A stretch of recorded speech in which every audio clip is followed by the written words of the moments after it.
আপনি এখানে এরকম মন খারাপ করে বসে আছেন কেন মা?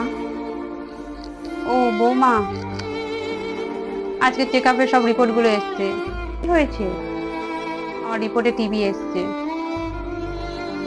ও, রিপোর্টে টিবি এসেছে? এই গরমে যদি একটা এসি আসতো কি ভালো না হতো বলুন তো মা। টিভি তো অলরেডি আমাদের বাড়িতে একটা আছে।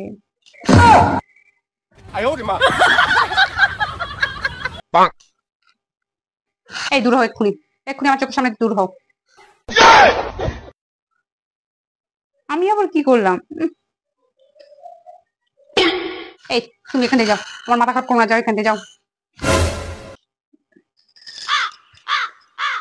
মোটামি কথা করে একটা জ্বালিয়ে খেলে একেবারে আমাকে।